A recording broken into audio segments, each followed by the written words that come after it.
sedikit penerangan tentang pentafsiran pendidikan Islam ini. Ia telah diusahakan oleh sahabat-sahabat kita di Malaysia ini beberapa tahun yang lepas, dan terutama sekali Dr. Qadari yang very passionate dalam memperkenalkan konsep pentafsiran ini, sebab dia telah lama sangat dalam peperiksaan. Jadi kita akan dengar hujah beliau nanti kenapa kita perlukan pentafsiran. Di samping peperiksaan yang telah kita gunakan, konsep kaedah menilai pencapaian pelajar-pelajar di sekolah ini dengan kaedah peperiksaan telah berjalan bertahun-tahun daripada awal lagi. Jadi kenapa kita pula suddenly ataupun kita nak pula memperkenalkan pentafsiran. Yang ini kita akan dengar daripada Prof. Qadari insya-Allah ataupun Dr. Qadari. Okey. Jadi juga Prof. Ajma'in dia terlibat dalam membina sistem pentafsiran yang kalau mungkin para hadirin dah tahu, kita telah memperkenalkan satu sistem assessment, ada kata pentafsiran yang berbentuk global, dalam aspek pendidikan Islam, yang kita namakan IQRA, International Quality Range Assessment. Dan sama juga Prof. Ainul lah terlibat daripada peringkat awal lagi untuk memperkenalkan sistem ini. Jadi saya mulakan insya-Allah dengan menjemput panel yang pertama, Dr. Qadari. Lepas tu baru saya jemput Prof. Ajma'in, dan yang ketiga nanti Prof. Ainul. Dr. Qadari dijemput memberi pembentangan terutama sekali berfokus dalam kenapa kita perlukan pentafsiran. Lebih kurang gitulah kan. Jadi dia jemput Dr. Qadari. Silakan. Bismillahirrahmanirrahim. Assalamualaikum warahmatullahi wabarakatuh. Alhamdulillahirabbil alamin wa bihi nasta'in wassalatu wassalamu ala asrofil mursalin wa ala alihi washabbihi ajmain. Alhamdulillah, terima kasih saudara moderator Prof. Noh. Saya sebenarnya bila cakap tentang pentafsiran pendidikan Islam ni selalu berdebar sajalah. Sebab bagi saya tajuk ini tajuk yang penting, and most of the time saya bertanya bila menghidangkan pendidikan pada anak-anak kita, are we okay? Are we okay in our assessment? So, sebab pentafsiran tu kan elemen yang penting dalam pendidikan di samping kurikulum dan instruction. So we have to make sure lah kita punya pentafsiran tu okey. Alhamdulillah, Allah beri ruang kepada kita semua dalam ni dekat 90 orang untuk berbincang-bincang memperkatakan tentang pentafsiran pendidikan Islam. So, mudah-mudahan ini menjadi usaha untuk mendefinisikan pentafsiran dalam konteks pendidikan Islam dan kemudian merumus bentuk sistem pentafsiran berdasarkan itu. Sistem ni saya selalu tak tahu menyatakan apa yang Prof Noh nyatakan tadi. Sistem diperlukan untuk menjadi jembatan di antara definisi dan destinasi. Kadang-kadang kita bila berkata itu mudah untuk mendefinisikan, tapi susah untuk sampai ke destinasi. Dan kita tak boleh gagal untuk menyediakan suatu sistem yang boleh menjadi jembatan di antara definisi dan destinasi. So di sini saya sering mengatakan tanpa sistem dan competence, tanpa sistem dan competence tidak mungkin definisi kita sampai ke destinasi. Itu pendirian saya. Tapi hari ini Prof Noh minta saya untuk cerita tentang the change, the shift. Gitu ya Prof ya? Ya, silakan. Mudah-mudahan. Silakan. Tolong kawal saya untuk verify nanti. Okey, saya perlukan bantuan untuk saya perlu rujuk kepada slides. Kalau boleh. Okey, terima kasih. Alright, saya cuba beri kepada keprihatinan nanjakan justifikasi pensejajaran persoalan dan pandangan. Okey, saya pergi yang pertama. Tentang keprihatinan. Next. Keprihatinan orang-orang yang dalam pendidikan buat beberapa tahun. Prof Noh menyatakan tadi saya dari majlis. Tidak ya, nanti orang majlis marah saya. Saya dari lembaga, Prof Noh, lembaga. Sorry, lembaga. Saya 31 tahun kat situ. Tak tahu Lembaga macam mana peperiksaan, ya. saya dilibatkan jugalah untuk mengalihkan peperiksaan kepada pentaksiran. Rasanya janggal sebab saya kerja di lembaga peperiksaan kok suruh mengubah peperiksaan menjadi pentaksiran. Tapi kan dinyatakan orang di sana sini dia kata what gets measured get done. Jadi oleh itu apa yang diperiksa itulah yang selalu diberi tumpuan, dan yang diperiksa pula kebanyakan menuju kepada kognitif. So apabila itu berlaku, kegelisahan seluruh dunia mengatakan perkara ini boleh menjejaskan apa yang dipanggil kebermaknaan dan keberkesanan pendidikan untuk pendidikan yang hebat. So di sana ada juga negara yang menyatakan sampai peringkat nation at risk kalau kita buat itu, kalau kita tumpu pada subject based exam oriented. Okay, next. So di kali itu kita tak boleh rasanya kita dah sampai kepada satu tingkat, kita kena juga untuk hijrah, untuk menganjakkan diri dari zaman peperiksaan dan zaman pentaksiran. Okey, di Malaysia khususnya untuk rakan-rakan yang dari luar negara, kita telah memperkenalkan apa yang dipanggil SPPK sebagai suatu wadah untuk menggantikan apa yang dipanggil SPA.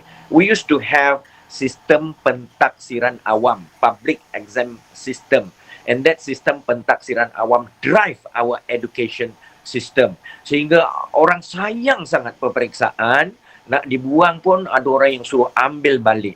Dia kata kalau tak ada peperiksaan, dia tak tahu nak belajar. Ya, teachers they have no reason to teach. Students have no reason to learn without peperiksaan. Sampai macam itu, Prof Noh, setelah more than 60 years, kita bermesra dengan peperiksaan. Sayang betul. Tapi mau tak mau, I think we have to shift. Sebab seluruh dunia rasanya berbondong-bondong berubah kepada pentaksiran. And kita sudah memulakan zaman pentaksiran. Okay, next. Okay, saya akan cerita sesuatu yang di untold story. Apabila kita perkenalkan apa yang dipanggil SPPK, di sana ada nama gelaran yang dipanggil Pasak Padi 5 Serangkai. Pasak Padi 5 Serangkai. Ini yang ini Pak Sabto tanya saya tahu apa yang ditaksir kata. Okay, bila sebut pasak, kita kata the potensi, academic, social, sasiah, and character. Itu perkara-perkara yang menjadi tumpuan. So that bukan hanya akademik, tetapi juga kita melihat potensi, sosial, sasiah, dan karakter. So padi pula tujuannya is untuk check the profile, untuk tengok the achievement, untuk tengok the development, and tengok the involvement. 5 serangkai, ini bagaimana kita menggunakan pentaksiran bilik kerja, pentaksiran pusat, ujian psikometrik, pentaksiran aktiviti jasmani, sukan dan kurikulum, dan peperiksaan pusat. So kalau kita tengok daripada situ, apabila kita bawa masuk pentaksiran, kita tidak membuang peperiksaan, tetapi memasukkan peperiksaan dalam pentaksiran. In other words, we are broadening the base. Okay, next. So itu adalah raja yang menggambarkan pasak padi 5 serangkai. Next, kalau boleh. Next slide. Okay. Itu raja, dan raja itu boleh kita kongsi bersama bagaimana kita blendkan, bagaimana kita design apabila kita mengenengahkan apa yang dipanggil SPPK. So Prof Noh, ini adalah satu perubahan besar yang mungkin boleh mengejutkan semua orang pada mula dulu. Dan dalam perubahan ni kita tahulah, dalam semua perubahan start with forming, dia akan berjumpa storming, and then ada usul-usul norming, and finally insyaAllah akan performing. So dia tidak boleh bila kita perkenal yang baru terus perform saja. Oh, stormnya hebat dalam hal ini. Okay, next. So SPPK merupakan satu pendekatan ke arah mentransformasikan sistem pendidikan. So gitu ini dia ada impact. So actually the sistem pentaksiran itu menjadi the change agent. Dia is betul. Dia adalah game changers lah. So kita nak change kita punya sistem pendidikan supaya dapat mengikuti perkembangan sistem pendidikan seluruh dunia. Kita menggunakan pentaksiran next. So tujuan ni ialah untuk menyediakan satu set indicator. Next please. Okay. Kita nak ada satu sistem indicator. kepada rakan-rakan, dan kita dah rasakan betul masa itu, kalau kita hanya tumpu pada indikator yang dikeluarkan oleh peperiksaan melalui standardized test, rasanya kita tidak berlaku adil pada semua, sebab tidak semua cemerlang dalam peperiksaan. Ada pula orang yang cemerlang hebat, tapi bila peperiksaan tidak hebat. So untuk mengesan kehebatan semua, kita kena berubah. Itu. Okay, next. So, itu yang saya nyatakan tadi adalah komponen penting. Next, sistem pentaksiran ini diamalkan Malaysia berfungsi menjadi penunjuk quality, accountability lah kan maknanya. So, kalau kita hanya tertumpu pada periksaan, rasanya tak cukup. Walaupun setelah 60 tahun kita bermain dengan itu, rasanya kita perlu perkembangkan. Alright. So, apa justifikasi ni? Prof Noh nyatakan ni. Justifikasinya apa justifikasinya? Saya cuba nyatakan awal ni, Prof. Perubahan ni to justify satu, meredakan gelora orientasi peperiksaan dalam pendidikan. Memang betul, peperiksaan itu ada impaknya, dia ada inhibitif, ada juga prohibitif impact kepada pendidikan. Tapi kalau boleh, kita nak balancekan yang itu. Yang pertama. Yang kedua, dia menjadi game changer lah untuk program transformasi pendidikan. Yang ketiga, dia menyediakan satu set indikator untuk menilai potensi murid. Potensi murid itu perlu, khususnya dalam pembelajaran. Dan yang keempat, mengisi keperluan meningkat kualiti pentaksiran ke peringkat standard antarabangsa. Oh, yang ini penting. Supaya kita dapat bersama dengan peringkat antarabangsa, kita juga kalau mereka berkembang, kita juga nak berkembang. Next. Okay. Empat, kita cerita tentang pensejajaran. Kita sejajar apa ya? Kita perlu sejajar apa? Next slide please. Okay. Apa yang perlu kita sejajarkan dengan standard amalan global? Okay. Ke depan sikit, itu baru 3. Kita pergi ke 4. Next slide please. Oh, cantik. Okay. Dekat sini, the Malaysian Education Blueprint 2013-2005 telah menggariskan kat situ yang kita perlu berganjak dari peperiksaan kepada pentaksiran, sebab the need to enhance the quality of assessment to meet international standard. So di sini kita rujukkan kepada Incheon Declaration, characteristic of the 21st century, dengan sejajar dengan trends of education, the shift assessment for learning, and visionary declaration.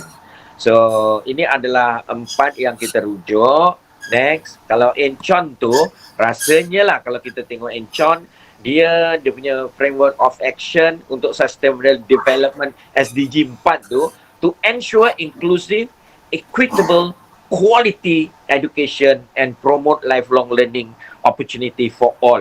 So yang inilah rasanya mendekan betul kita kalau kita masih lagi ketegak dan kita berpegang kepada peperiksaan sahaja, tidak berganjak pada pentaksiran, yang ini mungkin kita tak dapat meraihkan kejayaan kita 2030. So alhamdulillah kita dah bergerak. Lepas tu satu lagi, next please. The characteristic of the 21st century. Ini yang kita perlu cek, kita ada checklist. Ada tak kita ikuti 88 itu? Kalau tidak, rasanya rakan-rakan yang dikasihi, kalau kita hanya peperiksaan, tak dapat kita memenuhi 8 dan kita tidak bersama-sama di peringkat antarabangsa for the 21st century assessment. Okay, next. A shift to assessment for learning. Yang ini penting sebab assessment for learning nampaknya diberi perhatian, self-assessment, assessment for learning, untuk kalau kita nak cerita tentang lifelong learning. Sebab dalam lifelong learning tak ada peperiksaan. So mereka mesti dihiasi, equipped with ability to assess. So that these are the trends in the education. Ini adalah perkara-perkara yang kita nak ikut. Next. Ada lagi satu, the visionary declaration for 2050.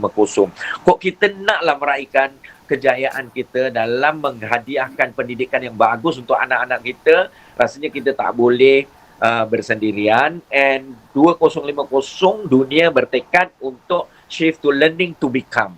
So kita pun dalam pendidikan Islam rasanya learning to become itu penting sekali. Persoalannya kalau kita next, bagaimana pula dengan pendidikan Islam kita ya? Pendidikan yang mengintegrasikan elemen tauhid di dalamnya. Bagaimana? Adakah kita juga bergerak, berubah, ataupun kita tidak? Sudahkah atau perlukah zaman pentaksiran itu, ataupun kita masih nak duduk dalam zaman peperiksaan? Alhamdulillah, yang Prof Noh nyatakan tadi, usaha telah dibuat di sana sini untuk secara perlahan kita menganjakkan kita punya zaman daripada zaman peperiksaan ke zaman peperiksaan, atau kita ikut masuk SPPK. SPPK sudah ada di Malaysia atau kita masuk. Tapi ada orang yang kata, oh kita join saja SPPK, tapi tak tahulah macam mana dalam hal ini. Pandangan saya, next please. Dulu, kau pergi situ. Persoalan. Okay, next. Okay. Pandangan saya lah, Prof. Noor, kita perlu bangunkan SPPI. Ini saya cerita kepada anda. SPPI maknanya Sistem Pentaksiran Pendidikan Islam. Kalau SPPK itu untuk kebangsaan, sistem pentaksiran pendidikan Islam ini untuk global, untuk sama-sama. Untuk rakan-rakan di Indonesia, rakan-rakan di Thailand, rakan-rakan di Pakistan, untuk sama-sama. Why don't together we develop the so-called sistem pentaksiran pendidikan Islam yang global sifatnya, yang meletakkan amalan pentaksiran dalam pendidikan Islam sejajar dengan perkembangan pendidikan sedunia. So, mudah-mudahan Allah redha dan memberi kekuatan bagi kita untuk memikul tanggungjawab ini. Wah, ini suara Prof. Noor, suara dari hati yang itu kadang-kadang memang mendebarkan kita. So, dalam hal ini, pentaksiran ini, asasnya, saya sudah sampai slide yang last nih Prof. Noor. Okey, pentaksiran asasnya kalau kita tahu pentaksiran itu mesti address siapa yang ditaksir, mengapa taksir, apa yang ditaksir, bagaimana mentaksir. Saya belajar dulu ya, Prof. Noor, dia kata mesti bermula dengan apa yang ditaksir. Mula yang ditaksir itu kan, if you are not sure what you are assessing, you may assessing nothing. Cikgu saya dulu, okay, you must make sure, you must be clear on what you are assessing, the construct you are assessing, otherwise you may end up with assessing nothing. Tapi rupanya bila kita tengok pendidikan Islam tu, dia tak boleh mula kat situ. Itu rupanya nombor 3, Prof. Noor. Yang pertama is siapa yang ditaksir, and make sure yang ditaksir tu insan.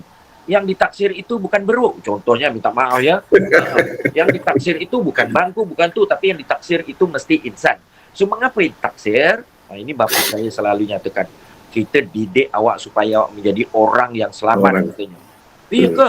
Orang yang selamat dunia akhirat, katanya. Okey, so supaya kita selamat dunia akhirat, baru di situ kita cerita apa yang ditaksir. Yang ni apa yang ditunjukkan oleh saudara saya dari Indonesia, Pak Sabto.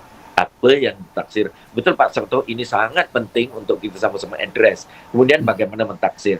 So, untuk menjawab 4 soalan asas untuk kita sama-sama, we have to develop sistem pentaksiran pendidikan Islam. So, di atas platform itu, kita akan mengkonsepsikan, kita akan mereka bentuk, kita akan merealisasikan, dan akhirnya kita akan menjaga. Mudah-mudahan 2050 itu nanti bukan saja kita sama dengan dia, kita mungkin boleh menjadi contoh kepada mereka. Saya berhenti di sini dulu, Prof. Alhamdulillah, Masya Allah, jazakallah khairan, Dr. Qadari. Penerangan yang ringkas tapi jitu. Tepat pada apa yang kita hasratkan, dan kalau katalah dalam sesi yang lain, mungkin it is equivalent to something like 2 hours kind of presentation. Wow, itu penghormatan tu Prof. Noor. Alhamdulillah. Jadi sekarang kita dah tahu lebih kurang asas kenapa kita perlu membuat perubahan. We have to change from examination to assessment. Okay, and the logic has been presented by Dr. Qadari tadi, hujah-hujah dia, dan termasuk juga lah dari segi elemen pentaksiran itu sendiri, iaitu siapa yang ditaksir, dalam slide tadi kan, apa yang nak ditaksir, okay? Dan bagaimana mentaksir dan sebagainya. Itu adalah penerangan yang mungkin para hadirin perlu tahu lagi lebih dalam aspek ni kan. Jadi dengan itu saya nak jemputlah Profesor Ajmain, panelis kita yang kedua malam ini. Beliau adalah profesor daripada Universiti Teknologi Malaysia di Fakulti Tamadun Islam. Okay, dan beliau juga adalah salah seorang daripada yang instrumental in promoting this concept of pentaksiran, dan juga even to the extent of membina satu sistem yang telah diguna pakai di peringkat Malaysia dan juga antarabangsa buat masa ini kan. Jadi dijemput Prof Ajmain untuk menerangkan konsep pentadsiran pendidikan Islam ini secara amnya, terutama sekali dari segi hujah-hujah dan dalil-dalil yang perlu kita ambil iktibar dan kita perlu pelajari untuk kita laksanakan dalam sistem pendidikan kita. Dijemput Prof Ajmain, silakan.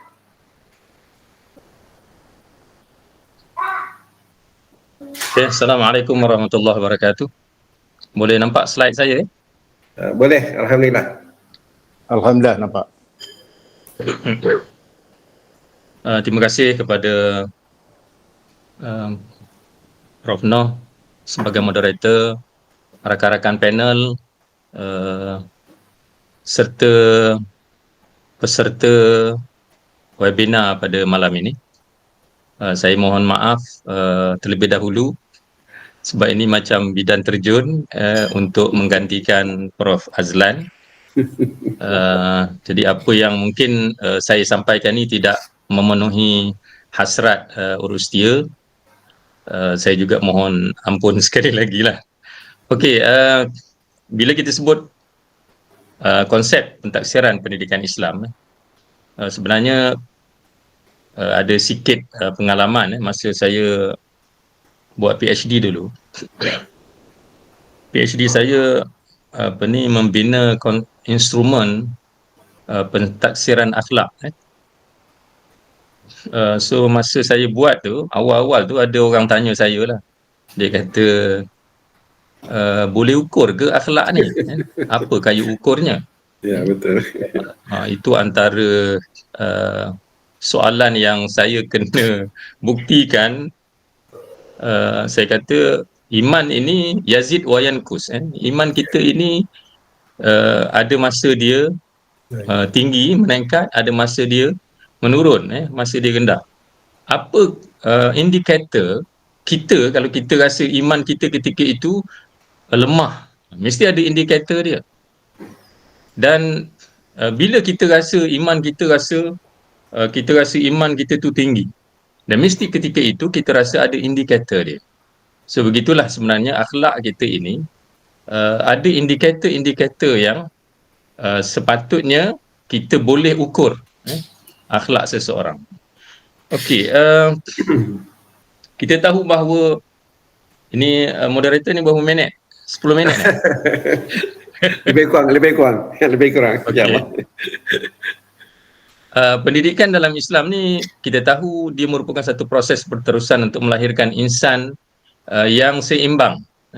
Maknanya kita nak orang yang kita didik itu dari aspek bukan hanya intelek, tetapi rohaninya, emosinya, jasmaninya itu berkembang.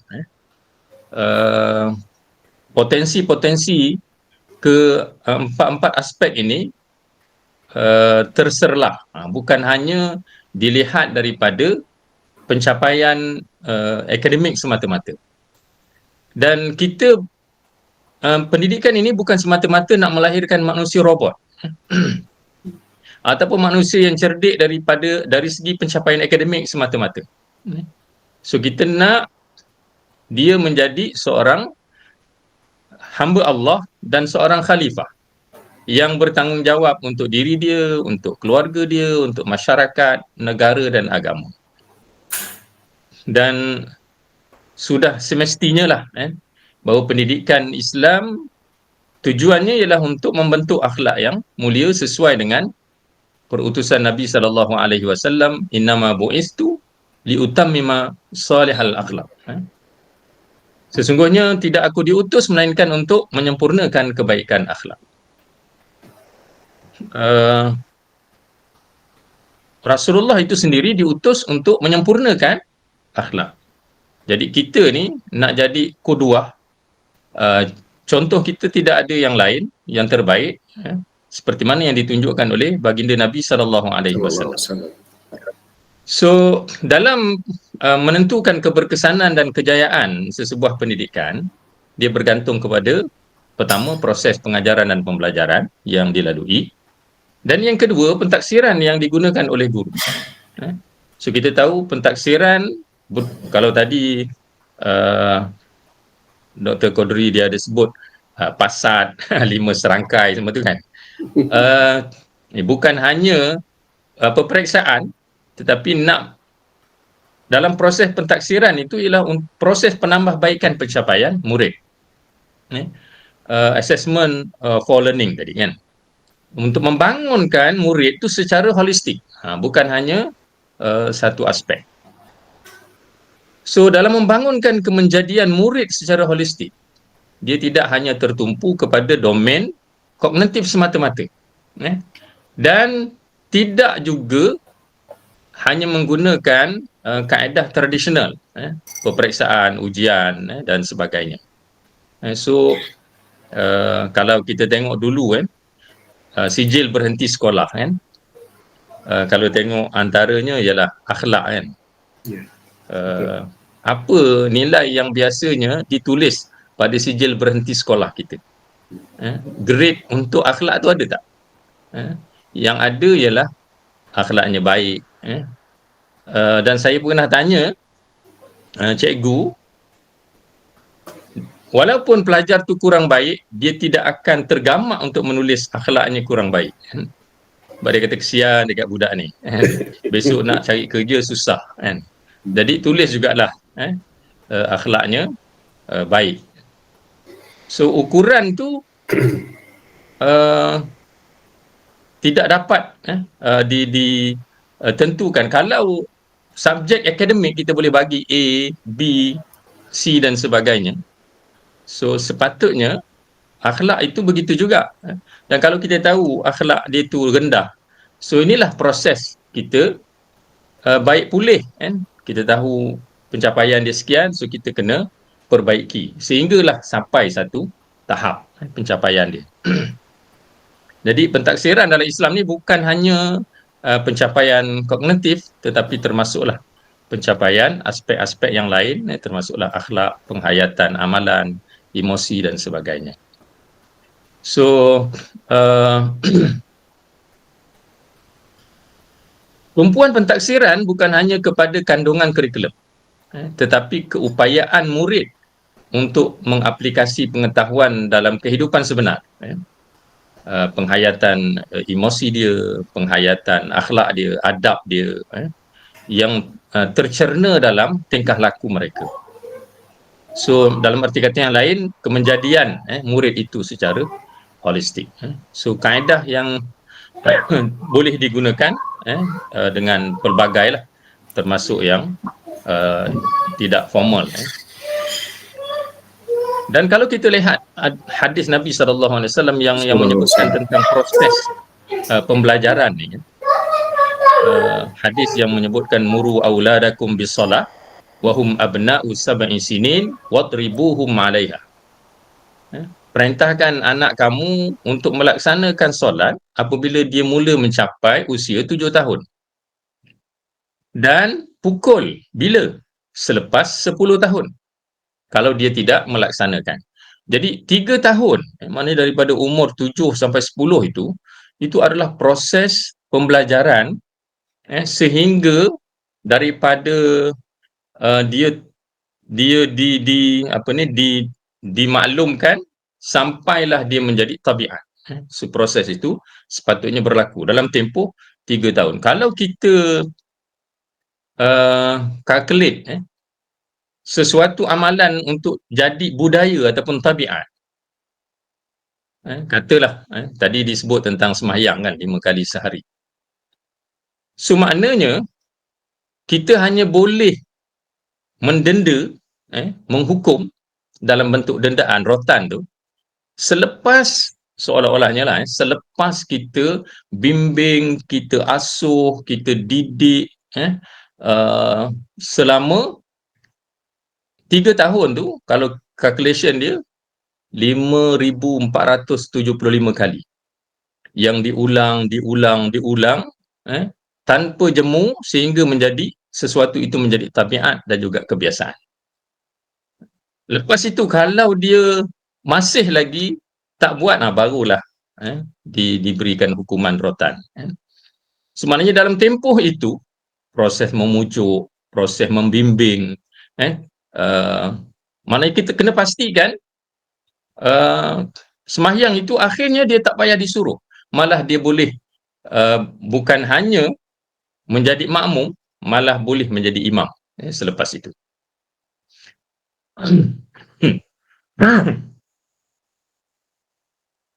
Dan kalau kita tengok dari sudut peringkat pembangunan dia itu, dari sudut kesedaran, ilmu, kefahaman, latihan, penghayatan, sehinggalah akhirnya menjadi tabiat. Dan kalau kita lihat skop pentaksiran, inteleknya perlu ditaksir, emosinya perlu ditaksir, rohaninya perlu ditaksir, jasmaninya perlu ditaksir. So antara punca eviden yang kita boleh gunakan selain daripada guru, ibu bapa, pelajar, peer group, teman sebaya. So ketika saya buat PhD saya pentaksiran saya itulah teman sebaya. So menyediakan konstruk, menyediakan instrumen untuk dinilai oleh rakan sebaya. Ini antara contoh bagaimana Rasulullah mentaksir aspek non-kognitif sahabat. Rasulullah pernah tanya sahabat tentang amalan ataupun solat witir mereka. Tanya Abu Bakar, bila kamu witir? Abu Bakar kata, aku witir sebelum tidur. Umar, kamu witir bila? Umar kata, aku witir sebelum subuh. Lalu Rasulullah kata, kamu dua-dua ni betul. Kamu Abu Bakar seorang yang berhati-hati. Kamu Umar seorang yang kuat. Sebab confirm boleh bangun sebelum subuh untuk melaksanakan solat witir. Ini juga satu daripada proses pentaksiran yang dilakukan oleh baginda Nabi SAW kepada para sahabat.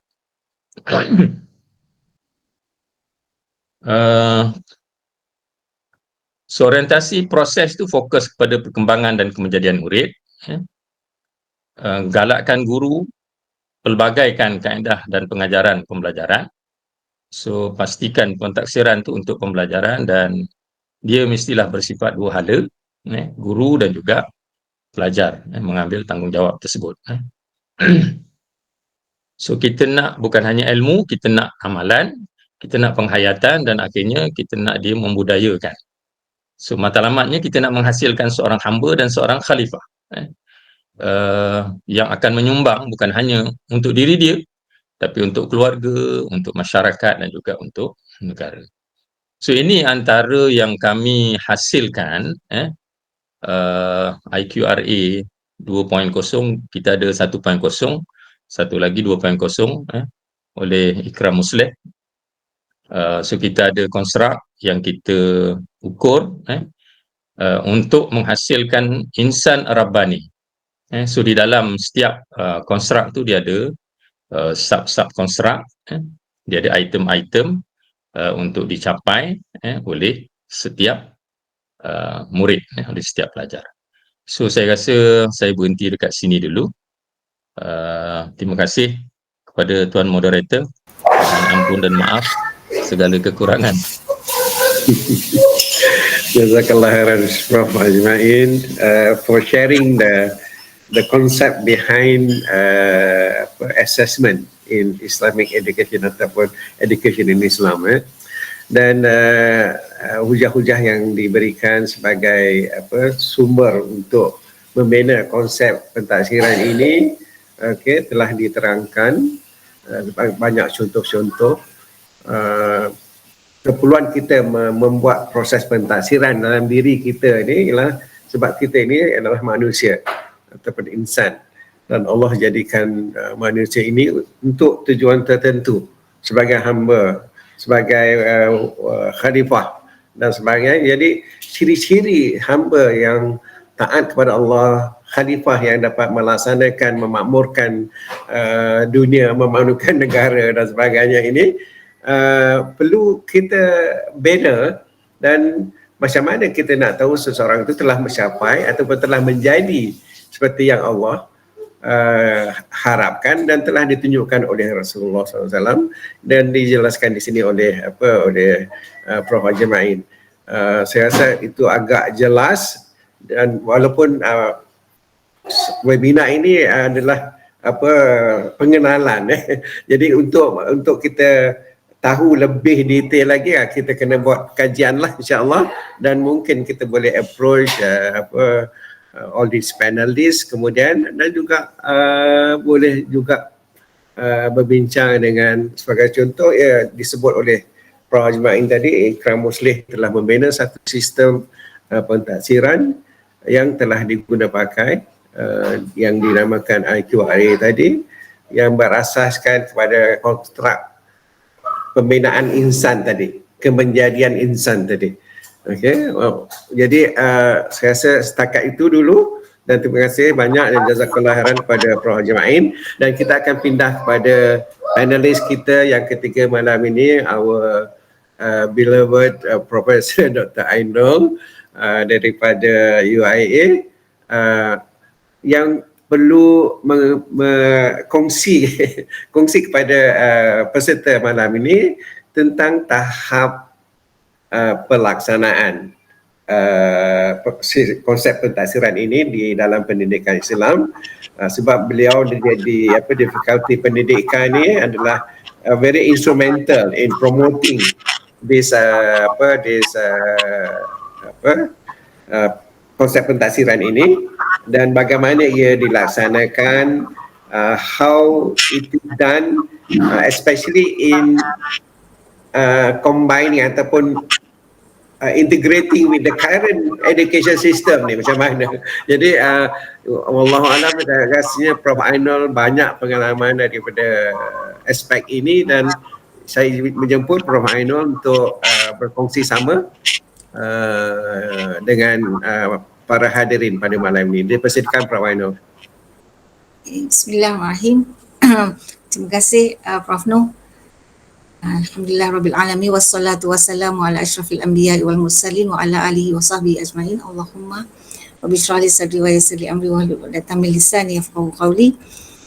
Pertama, saya nak mengucapkan terima kasih kerana telah diberi peluang bersama dengan ramai, lebih daripada 100 yang datang menghadiri webinar ni. Saya pun sebenarnya bukan macam bidan terjun, macam ngeri juga bila nak bercakap bersama-sama dengan sifu-sifu sebenarnya. Saya ni sangat kecil lah, ikan bilis, tapi kalau saya datang last ni I'm happier because saya boleh nampak lah di mana saya boleh masuk untuk completekan webinar ni supaya dapat memberi pencerahan tentang hala 7 pentadsiran dalam pendidikan Islam. So tadi pertama Dr. Kodri ada memberitahu kita tentang sistem. There is a need, kita perlu ada satu sistem untuk pentadsiran bagi pendidikan Islam, kerana Prof. Haji Ma'in mencerahkan kita dengan all the construct dalam pendidikan yang menyeluruh, yang integrated, yang berlandaskan kepada pendidikan Islam atau berlandaskan pada Islam. So if we go next dalam saya punya slide, so kita tengok kalau arah 7 pendidikan so kita tengok in the mainstream apakah tujuan pendidikan. So kalau kita lihat pada pendidikan Islam, so it's going the same direction, iaitu adalah untuk mempromosikan knowledge. Tapi bila kita tengok the next slide, kita juga nak tengok di mana dalam pendidikan Islam ni hala 7 pendidikan according to the world standard. Di mana-mana pun world standard will always look at UNESCO dan beberapa world leaders dalam pendidikan. So bila kita tengok UNESCO juga mengatakan there are 4 pillars. kemenjadian manusia ni melalui pendidikan. Learning to know, learning to do, learning to live together, learning to be. So this is where all the construct tadi masuk dalam apabila Prof. Ajmain mengatakan okay, kita bukan saja nak develop kognitif kebolehan ataupun ilmu-ilmu, tetapi bagaimana ilmu itu dimanfaatkan dalam society. How do the individuals become dalam masyarakat, ya? So adalah penting. So di mana di situlah apabila kita cakap pasal adab, akhlak, because they have to function dalam society, ya. Jika tidak, so dalam pendidikan ni arah tujunya bukan saja melahirkan pelajar-pelajar yang pandai dan berilmu pengetahuan tinggi. So next slide. So arah tuju pendidikan mengikut next slide. Nah, this one normal lah, tadi pun kita dah tengok betapa pentingnya bukan saja ilmu, ya, tetapi next bila cakap pasal jiwa, so pendidikan jiwa juga penting, pendidikan fizikal juga penting. This one is mainstream, ya, bukan dalam pendidikan Islam saja. So we also fit in here. And the next slide. Dan kita ada arah tuju pendidikan dalam negara. I also shared this last week apabila saya di Banten dengan Pondok Pesantren Al-Mizan, ya. Di Malaysia, next slide, kita juga ada arah tuju pendidikan di mana kita kata Jerry tadi. Bukan saja dengan ilmu pengetahuan, tetapi individu tu yang kita nak lahirkan dari pendidikan adalah maju dalam inteleknya, emosinya, spiritualnya dan juga fizikalnya. And next. So the four, ya, untuk melahirkan individu yang sejahtera dirinya. So this is where siapa yang dah pernah menghadiri next slide, ya, menghadiri town hall ataupun KPM, beberapa bulan yang lepas ada mengumumkan kita akan ada kurikulum baru di tahun 2027, 2028 dan seterusnya yang lebih holistic in nature. So next slide. Kalau so pendidikan yang akan datang menurut Kementerian Pendidikan adalah next slide, sama ada daripada awal hingga ke pendidikan tinggi adalah untuk menghasilkan insan sejahtera.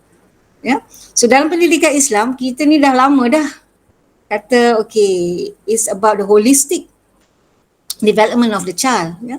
So taksir pendidikan dalam Malaysia masa depan pun sudah menghala ke arah situ. Tapi apakah dan hala tuju ataupun how does that change pentaksiran?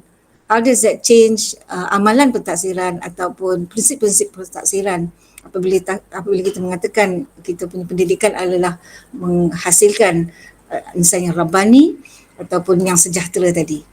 Okay. So kita tengok sebelum tu, just 1 or 2 minutes, next slide. Apa jadi pada kita, ya? Apa jadi pada kita? What happened to us apabila pentaksiran, amalan pentaksiran adalah berdasarkan kepada ujian. As we all know, how macam Dr. Qadir mengatakan tadi, for many years we were very exam oriented. So next slide. Ya, dan so this is where lah kita kata pendidikan adalah berjaya apabila kita lihat kejayaan berlandaskan ataupun berdasarkan ataupun berpandukan kepada ujian, peperiksaan. So inilah daripada ni saya ambil surat khabar yang 1980s, 1970s to the 1990s. Next slide. Ya. Hingga beberapa tahun yang lepas pun kita masih lagi mengukur, ya, kita punya kejayaan dalam pendidikan melalui satu sahaja amalan pentaksiran, which is the examination. Okay, next. So, COVID adalah satu hikmah sebenarnya dalam pendidikan apabila, next slide, COVID datang apabila all this periksaan, ya, ujian tidak dapat dilakukan, ya. Dan next slide, kita teruskan aja lah, ya.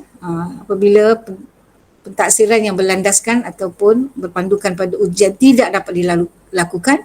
Jadi the society daripada ibu bapa, guru-guru, sekolah, even pelajar started to question. So berjayakah kita? Berjayakah pendidikan kita ni apabila kita tidak dapat melakukan UPSR, PT3, SPM yang sekejap lambat tukar hari bulan, paper tak menentu, ada yang tak dapat datang. So how are we measuring success of education? So next. Next, so kita worry, COVID datang, kita worry sebab kita rasa kita tak dapat mengukur kejayaan pendidikan kerana tidak ada peperiksaan. Okay, so then that is where oleh kerana millions of children did not go to school worldwide. Di Malaysia saja ada 4.9 million children tidak pergi ke sekolah, daripada awal pendidikan awal hingga ke universiti tidak pergi ke sekolah. So many stakeholders daripada pelajar hingga ke ibu bapa, murid dan pengetua-pengetua semua risau. So next. So that is where we had a reflection.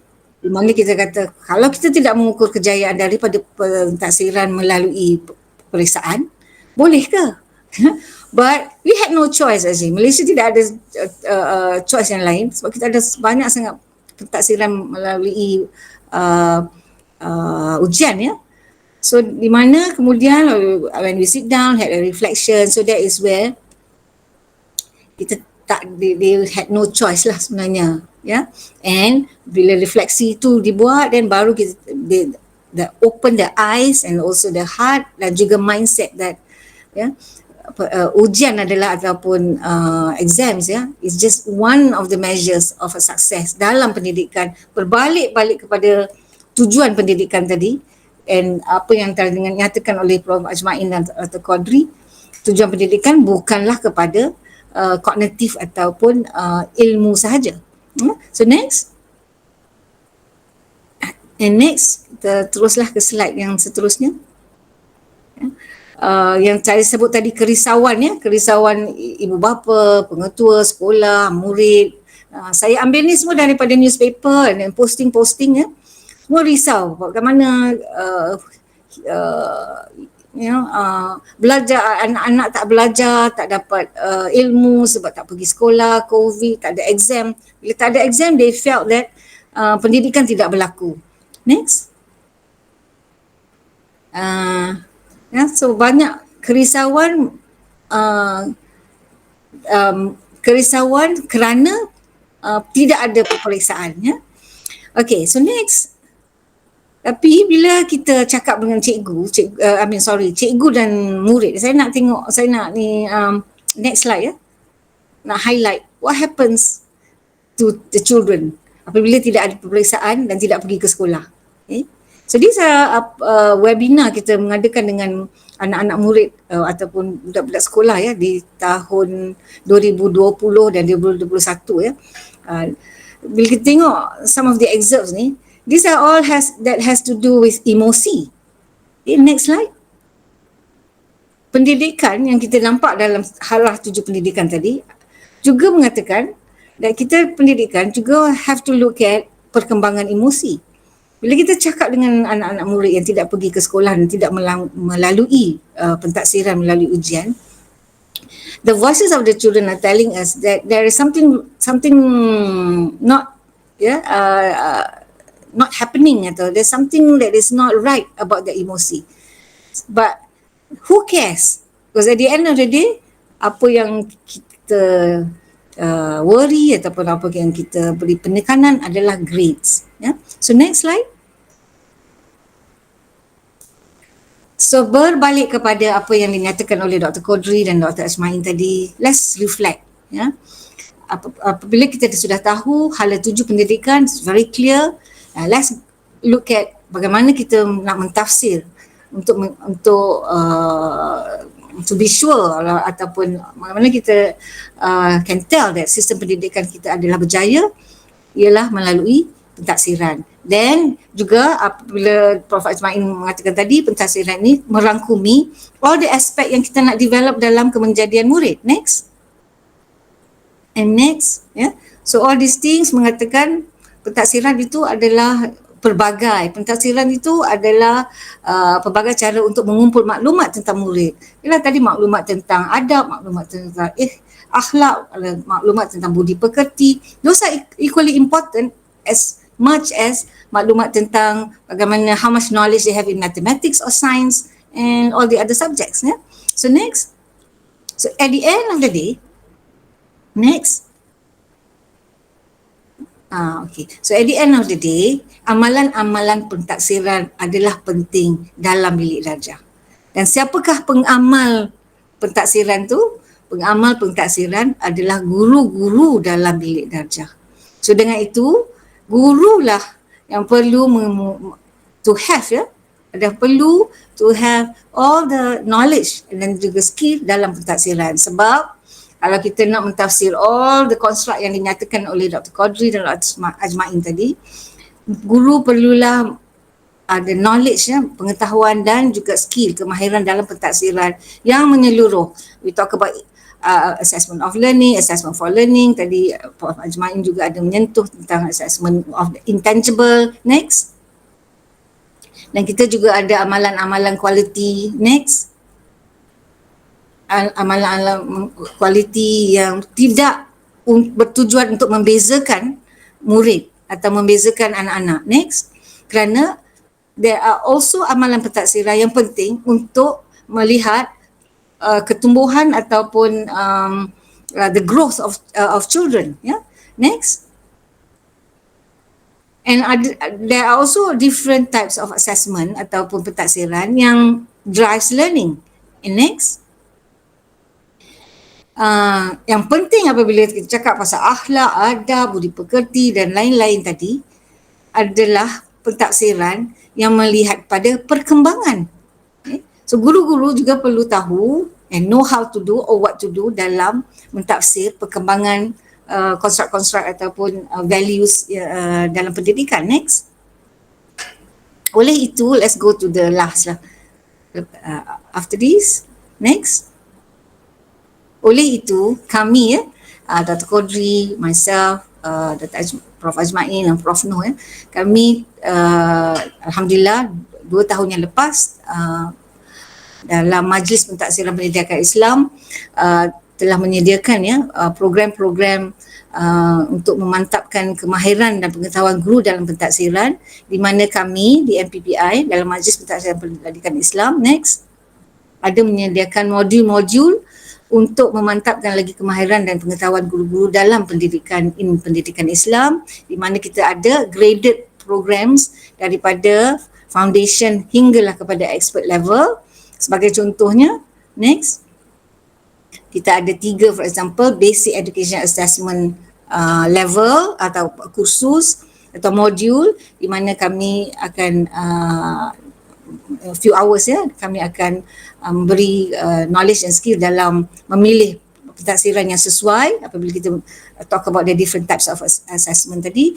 And then ada juga modul dalam memberi pengetahuan dan kemahiran dalam developing untuk membina assessment tool yang sesuai untuk the different construct dalam pendidikan. Dan juga modul ketiga itu appraising assessment tools, bagaimana memilih yang sesuai. So lastly, dengan itu saya bagi pihak Majlis Pentadsiran dengan ini berharap dengan pencerahan dalam ilmu dalam pentadsiran dalam Islam ini, apabila kami mengadakan webinar ataupun mengoffer kursus-kursus, kami harap guru-guru akan take this opportunity untuk mempertabatkan bukan saja pendidikan Islam tetapi kemahiran guru dalam pentadsiran. So with that, thank you. Assalamualaikum warahmatullahi wabarakatuh. Waalaikumsalam. Jazakallah khairan. Jazakillah khairan kepada Prof. Ainul. Penerangan yang begitu jelas tentang kaitan ataupun hubungan antara sistem pendidikan Islam, konsep pentadsiran,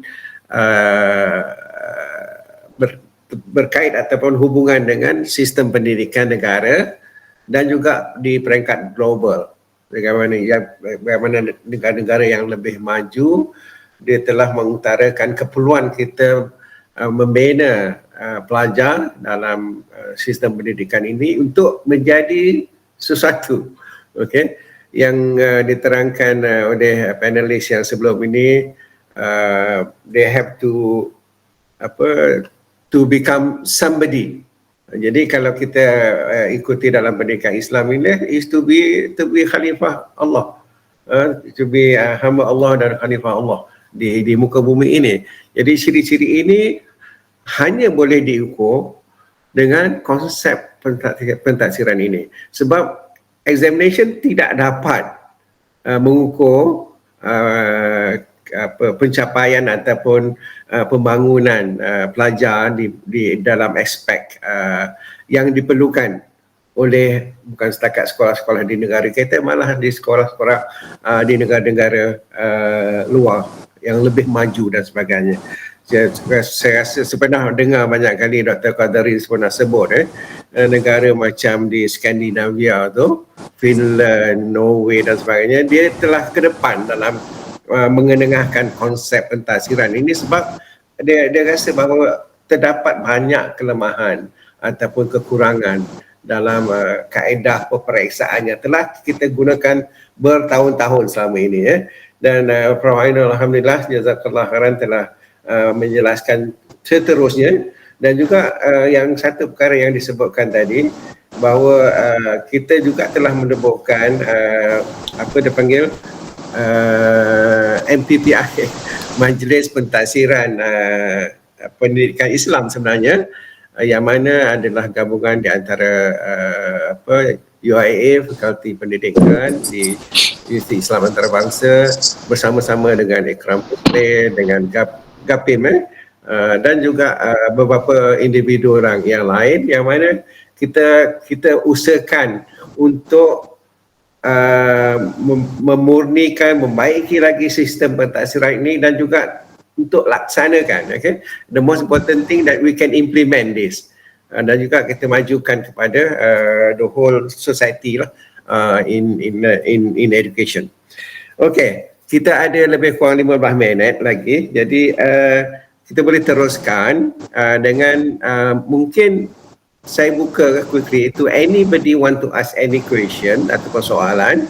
Silakan, silakan. Suka saya tak nampak. Okay, Assalamualaikum warahmatullahi wabarakatuh. Saya Majid. Okey, Cik Majid. Prof Majid. Saya Majid. Jadi alhamdulillah saya dapat bersama di Majlis Ilmu kepada rakan saya tahniah Dr. Qadari, Profesor Majma'in, Prof Ainul. Terima kasih banyak dan tahniah kerana masih meneruskan perjuangan. Pandangan dan idea yang disarankan tadi cukup menarik dan cukup bagus bagi saya, dan mungkin kita boleh fikirkan tentang tadi kalau saya tengok macam Prof Qadari, tumpuan dia kepada untuk menjana sistem pentadsiran yang orang panggil dikenal di-recognize di peringkat antarabangsa. Kemudian Prof Ajma'in on the akhlak, if not mistaken, pendidikan akhlak, itu matlamat pendidikan Islam sebenarnya, hablum minallah, hablum minannas. Kemudian Prof Ainul yang saya juga hormati, menyentuh tentang konsep pendidikan Islam dan usaha untuk membangunkan ataupun membugarkan majlis pendidikan Islam, pentadsiran pendidikan Islam. Saya cuba seringkas mungkin untuk memberi pandangan. Jadi yang pertama tentang, bila kita bercakap tentang penadsiran, ini lebih kepada merujuk kepada matlamat ataupun tujuan, maybe objektif yang ingin dicapai daripada pendidikan yang kita hasratkan. Dalam konteks ini, saya jangka dalam konteks pendidikan Malaysia, kita ada JERI, jasmani, emosi, rohani, intelek dalam sebuah pendidikan kebangsaan. Malah saya pernah mencadangkan agar kita kembangkan kepada aspek sosial. Tadi ada melibatkan isu emosi dan sebagainya yang dibangkitkan oleh Prof Ainul. Jadi saya cadangkan agar kita juga mengutarakan aspek sosial, aspek interaksi dengan orang dan sebagainya. Jadi not only Jerry but also Jerry's, ya. Dan itu saya jangka akan merangkumi pelbagai aspek domain pendidikan yang kita cuba canangkan. In fact, kita dah canangkan sejak tahun 70-an apabila kita mengutarakan tentang falsafah pendidikan kebangsaan, ya. Jadi dalam itu yang kedua ialah tentang fokus kepada antarabangsa. Saya jangka kita tak perlu sangat tergejar-gejar tentang antarabangsa ni. Sebab pandangan saya daripada penglibatan saya dalam Persatuan Pendidikan Malaysia dan seterusnya, engage dengan Education International yang memayungi 35 juta guru pengajar di seluruh dunia, kemudian dengan UNESCO. Jadi memang diorang selalu bagi komen pendidikan mereka tu dah dry. I think the focus is because untuk duniawi, ya, dia tak ada mikirkan sangat tentang akhirat, tentang akhlak yang menuju kepada akhirat itu. Jadi mungkin kita tak perlu risau tentang dunia tu, ya. Dan saya ingat setingkatan saya lah dah 20-30 tahun, even dunia pun telah pergi kepada outcome based, Bologna proses dan sebagainya. Jadi I think for the time being, saya minta tolong jangan sangat sentuh tentang ujian peperiksaan, sebab itu akan menakutkan balik, membangkitkan memory satu seksaan yang pernah berlaku. Mungkin Dr. Qadri terlibatlah 60 tahun ya Dr. Qadri dalam hal ini. So jangan usik lagi dengan ujian peperiksaan. We have been moving for the past maybe 20 years. I think Dr. Qadri turun naik. Jadi saya ingat tak perlu lagi kita bangkitkan stigma lama ni. Yang kedua saya nak bangkitkan tadi, I think dah rekaskan sajalah tentang nak bagi peluang pada yang lain, tentang I think berkaitan dengan benda ni. I think now is the time for us to manage the assessment, terutama untuk mewawarkan, mungkin mendidik whatever is it, tentang konsep penaksiran tu, penaksiran, supaya konsep ini difahami, bahawa bila cakap penaksiran, it's not just for learning but also as learning. In fact, it's a driver sebagai penyentap bagi pembelajaran itu sendiri. And ownership must be given to the student. So jadi supaya tidak ada gap bahawa peperiksaan ujian, assessment yang kita buat ni untuk tujuan luaran, untuk tujuan luaran, contohnya untuk masuk surat khabar, untuk dapat hadiah, scholarship, sebab kita nak pastikan konsep assessment itu ialah inklusif, belongs to everybody, everyone. Jadi itu perlu ditentangkan. Jadi saya jangka kalau kita mempunyai konsep yang mantap, yang jelas, saya jangka yang lain yang tentang keserisauan mak bapak, sekolah, in fact para profesor dan sebagainya yang masih membangkitkan tentang peperiksaan ujian ni, lama-kelamaan akan luntur. So now is the time for us, after the 20 years, Dr. Qadri turun naik, I think we have to move forward. Itu saja for the timing. Terima kasih banyak. Jazakallah khairan Prof. Majid. Quite lengthy expectations. Okay. Alhamdulillah, I think many, kalau tidak semua pun yang telah diutarakan oleh Prof. Majid tadi telah diambil kira dan mungkin boleh diperbaiki aspek-aspek itu, walaupun telah diambil kira dalam membina sistem pentaksiran yang kita katakan berbentuk global, walaupun address yang pertama ialah untuk sekolah-sekolah di negara kita, tapi alhamdulillah buat masa inilah pihak the owner of sistem pentaksiran ini yang telah dibina untuk beberapa tahun telah masuk ke ke negara-negara lain. Alhamdulillah, macam di negara di Timur Tengah dan sebagainya. Diharapkan benda ni akan tersebarlah. Dan dari aspek memahami konsep pentadsiran dan juga aspek bagaimana kita nak melaksanakan sistem ini, sebab sistem ini perlu dikaitkan, bukan assessment saja ni, kita perlu kaitkan dengan sistem pembelajaran, dengan kurikulum dan sebagainya. Benda tu berkait. Jadi macam mana kita akan buat benda ini supaya sekolah-sekolah boleh menerima konsep ini dan boleh laksanakan. Maknanya dengan guru dia, dengan sistem pembelajaran dia, dengan the support system dia dan sebagainya, boleh dia jalankan. Dan diharapkan juga yang telah kita bina ni Prof Majid, sistem ini the owner is everybody. It's not just the teachers, not just the assessors. Now the owner is everybody. Student also own this, the parent also can own this. Okay, and other people in the public can also own this untuk mentaksir pelajar-pelajar tadi. So at the moment, alhamdulillah lah, the sistem yang telah dibina ini agak komprehensif, tapi masih ada ruang untuk kita perbaiki, insyaAllah, daripada masa ke semasa. Okay, I have one question to if anybody can respond, any of the panel. Okay, this is through my experience. Maaflah, I'm the moderator tapi nak tanya juga soalan. But I think is quite important. It's like this. Kita akan kenalkan sistem pentadsiran pada sekolah-sekolah, dan alhamdulillah setakat ni banyak pihak menerima konsep ini, dan juga the expectation pun wujud, telah terbina. Sebagai contoh, parent are also expecting their children to become somebody, not just good scoring A's in the subject dan sebagainya. Not just that, they want to be a good student supaya dia boleh berkhidmat kepada keluarga, kepada diri dia lah, terutama kan kepada keluarga, kepada masyarakat, kepada industri dan sebagainya. Yang mana that is the parent has also moved into that perception. Lagi satu ialah pihak universiti ataupun pengajian tinggi.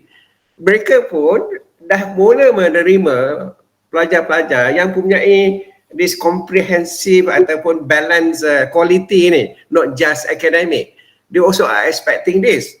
Lagi satu is industry.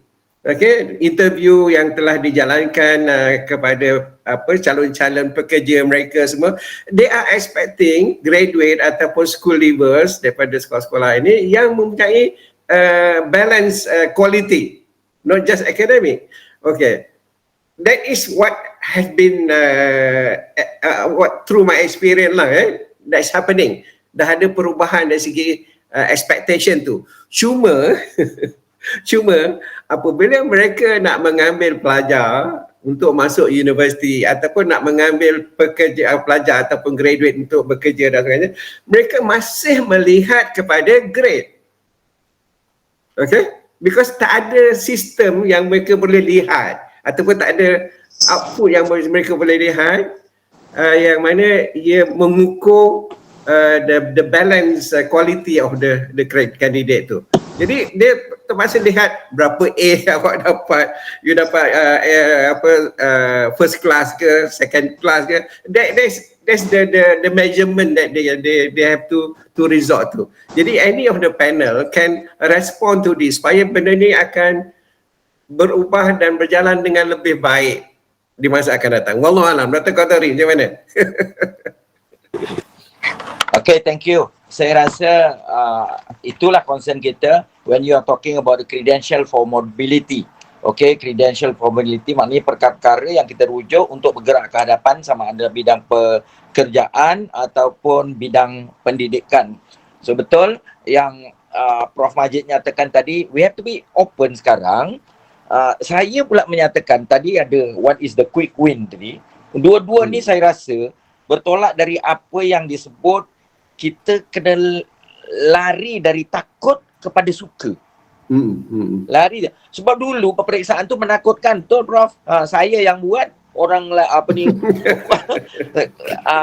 I'm the most hated person in Malaysia for many years sebab saya yang buat soalan tu kan, saya menakutkan.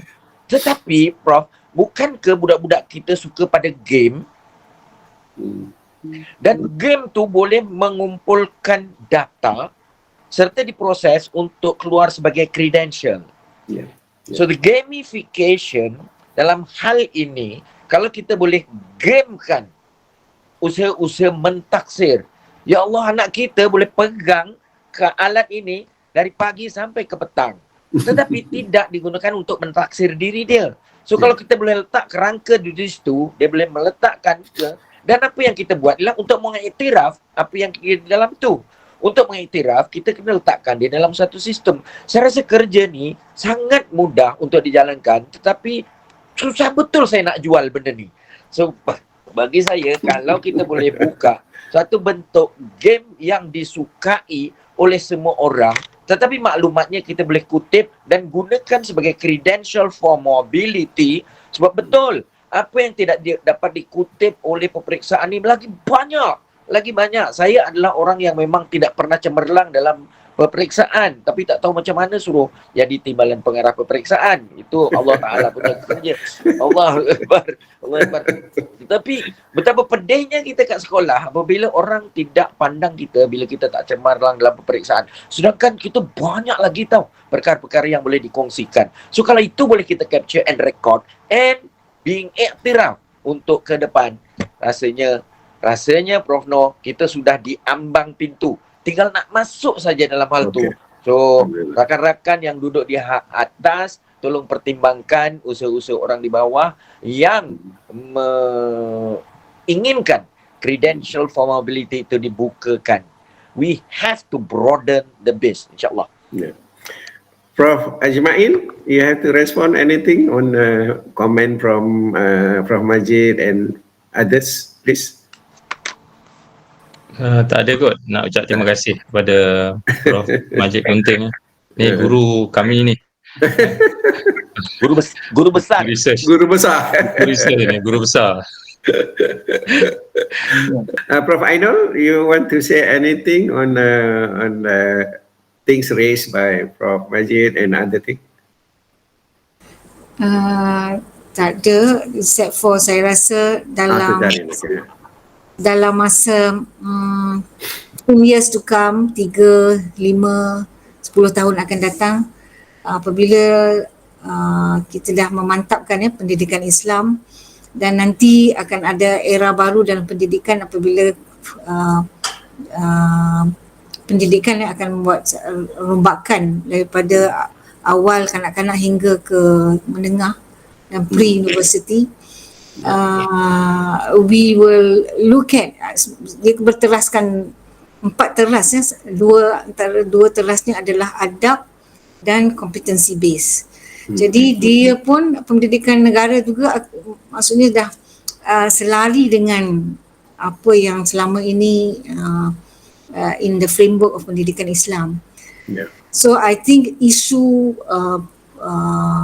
ujian dan examination can slowly fade away from the society. Tetapi apa yang if I can say membimbangkan saya, or my concern adalah, adakah guru kita bersedia untuk melalui juga the transformation dalam pengajaran dan pembelajaran dan amalan pentaksiran. Ya. Jadi as far as we work very hard untuk memartabatkan dan memperbaiki kurikulum dalam pendidikan, it is very important that guru-guru kita is well equipped dalam amalan pentaksiran yang berkualiti, menjurus kepada prinsip-prinsip ataupun the fundamentals dalam framework pendidikan lah. So itu yang menjadi kebimbangan saya, sebab saya rasa slowly the isu-isu peperiksaan dan examination is going to fade away from the society. No. Okay, jazakallah khair, Prof Ainul. Prof Sharif, you raised your hand just now. We couldn't get you now. Okay, you are here. Please. Assalamualaikum warahmatullahi wabarakatuh. Terima kasih diberikan peluang. izinkan saya pakai beberapa topi untuk melihat from different angle. Saya Syahrin, alhamdulillah 6 anak saya sekolah di Sekolah Hidayah rangkaian di Kerang Muslim di Johor Bahru, dan sebagai ayah, sebagai parents lah. Jadi walaupun Iqra 2.0 dah sekarang ni, saya dapati ia jermaan daripada proses yang telah dilakukan penambahbaikan sejak lama dah. Benda tu tak dilaksanakan, dan saya memang rasa sebagai bapa, ibu rasa macam orang kata really appreciate lah apa usaha yang dibuat, konstruk yang dibuat dah lama, dan benda tu ditambah baik sehingga apa yang ada sekarang. Dan ialah sebagai parents, hasilnya lah kan, as a parents, 6 anak saya alhamdulillah semua dah keluar, dan saya nampak sendiri lah, alhamdulillah dia punya kesan daripada konstruk tu, yang mana saya sendiri terpaksa menilai sebagai parents. Sebenarnya dia menilai diri saya juga kan, sebagai tarbiyah pada diri saya sebagai ni. Dan I'm very happy with the construct yang telah ditambah baik sehingga apa yang ada sekarang. Betul, mula-mula dahulu proses dibuat, ya Allah banyaknya item-item yang kena ni kan. Dan saya ucapkan terima kasih lah pada ada kat sini, tengok ada beberapa ustazah tengok guru besar sekolah pun ada, dan Ismatul Rahmah ustazah pun ada di sini, yang banyak membantu menjadikan kemenjadian pada ramai murid-murid di sekolah. Itu yang pertama. Dan model yang tu sebenarnya saya pun kebetulan berada di UTM pada tahun 2000. Masa tu sibuk dengan kemahiran gendering Prof Majid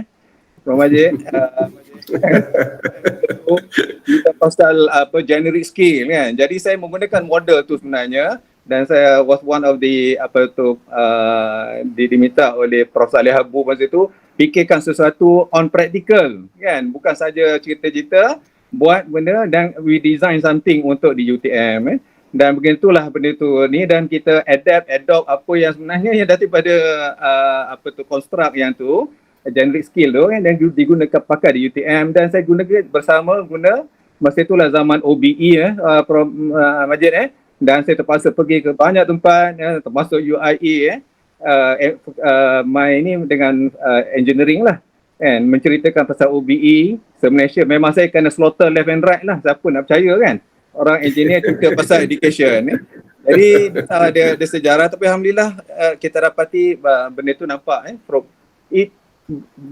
memulakan masa begitu lama dah 20 tahun dah benda tu, masih lagi benda tu ditambah baik, dan alhamdulillah lah sampai ke tahap ini. So itu di peringkat di universiti, dan saya kata what next sekarang ni I'm totally agree pada penggunaan tadi data driven punya ni, dan keadaan zaman sekarang penaksiran tu perlu kita manfaatkan apa saja data yang ada, bukan sahaja pada ujian ke apa semua, tapi banyak lagi yang ni yang boleh diguna pakai untuk mentaksir pelajar-pelajar kita. My question is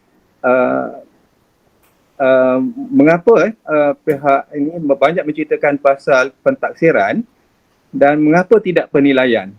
Jadi itu nak tanya pada panel lah. Itu sajalah saya punya pertanyaan. Wallahualam. Jazakallah khairan Prof Syahrin. Dr. Qadari, I think you are the right person to respond to the last question of Prof Syahrin tadi. Kenapalah saya? Sebab yang paling tua. Pasal yang paling tua. Okay. Terima kasih Prof Syahrin. Saya rasa Allah mak susahnya soalan tu. Kenapalah pentaksiran dan bukan pentaksiran? Okey. Sekarang ni apa yang kami gunakan pentaksiran ialah kumpul data, buat makna. Collect data, make meaning. Meaning, yeah. So, kita punya formula assessment equal to measurement plus evaluation. Pentaksiran sama juga pengukuran. Pengukuran is collecting the data plus penilaian, which is making meaning. So that kita gabung macam tu, kita usaha kepada rakan kita share that it is collect data and make meaning. So collecting data tu adalah yang kita buat dulu, that one is measurement, to measure, to turn all apa yang kita dapat di hadapan kita kepada data tertentu, tapi jangan berhenti kat situ, tapi kita terus buat makna. So that collect data, make meaning itu berbalik kepada konsep asal pentaksiran, which is asidere. Asidere maknanya sit beside. So bila kita duduk di sebelah tu, anak kita buat apa, datanya kita collect, tapi kita tak berhenti kat situ, kita betulkan dia kalau dia tak betul. Mudah-mudahan. Okay, tapi itu jawapan cuba-cuba saja objektif test. Mudah-mudahan Prof. Azrul dapat setuju. Lulus insyaAllah. Okay. Terima kasih. At the moment pun kita banyak buat series of training yang Prof. Ainul terangkan tadi. Kita latih guru-guru dan sebagainya sebab guru adalah stakeholder yang sangat penting dalam untuk menjayakan pelaksanaan sistem pentaksiran ini. Jadi jazakumullah khairan kepada semua yang hadir pada malam ini, sama ada daripada dalam negara Malaysia dan ada saya tengok dalam senarai tadi ada juga beberapa daripada luar negara seperti Indonesia. Of course we have Pak Sabto di atas tu, dah ada muka dia. Okay, there are few more in the list of the attendant. Jazakumullah khairan atas penglibatan semua.